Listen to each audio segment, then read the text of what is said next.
Diyos ay mabuti. Amen. He is good and His mercy. At dahil tayo magpuri sa ating Diyos, dakila sa lahat. Hallelujah. Kaya sabi ko sa iyo, basahin ko natin ang sinasabi sa unang Korinto, Kabanata 5, versikulo 3 hanggang 5. Sapagkat itinasa ko sa inyo bilang pinakamahalaga sa lahat ang tinanggap ko rin na si Kristo ay namatay para sa ating mga kasalanan ayon sa mga kasulatan. At siya ay muling binuhay sa ikatlong araw ayon sa mga kasulatan. At na siya ay nagpakita kay Sifas at pagkatapos ay sa 12. Mga kapatid, ito po yung pinanghawakan po natin na katotohanan that the tomb was found empty. He is risen. Nabuhay po ang ating Diyos at napagulian niya ang kamatayan. Amen? Ngayon, meron po tayo buhay ng pag-asa. Kayo po ba naman natin iaasaan? Kayo pa tayo makapit kundi sa ating Panginoon Jesus. Amen? Let us worship our God together. Hallelujah. Bilang po natin ang ating Diyos. Buhay!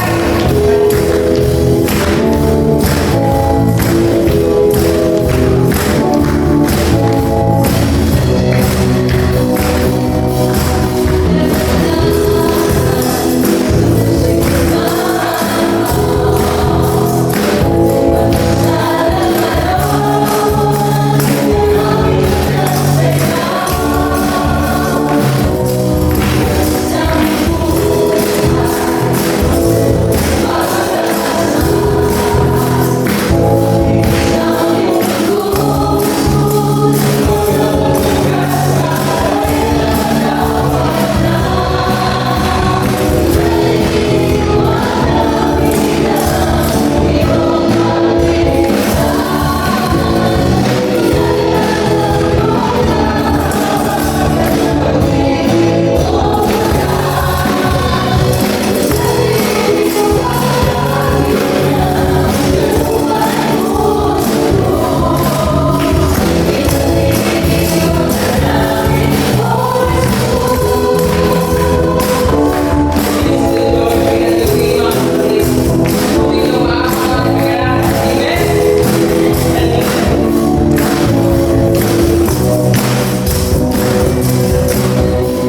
Dear God, tuloy po kami mag-celebrate, Panginoon. Tuloy na ipinagdiriwang po namin ang kabutihan ng Panginoon sa aming buhay.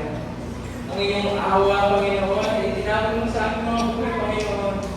Truly, within our service, Panginoon, this minute great, this minute, you're just so rich in mercy, Panginoon. It's just your character, Panginoon.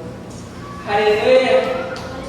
God, our Heavenly Father, we praise you and we glorify your name sa aming kalagitnaan sa umaga pong ito, Panginoon.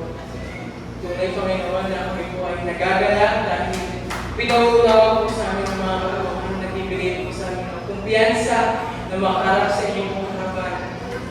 Truly, God, na nagkukulang po kami, hindi po nagkukulo sa amin. We are imperfect, but you are perfect, Panginoon. Kaya naman, nagpupuri po kami at nagdiriwang sa umaga po ito. Nagdiriwang po namin ang inapos mong gawa, Panginoon Jesus. Hallelujah. Your finished work, Panginoon, ay naranasan po namin hanggang sa panahon po namin.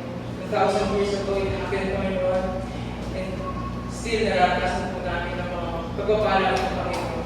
Lord, sa umaga po ito, we claim blessings, Lord God, spiritual blessings, Lord, na mo natanggapin ang pagkain mo. Ihanda mo sa aming mga espiritu, Panginoon.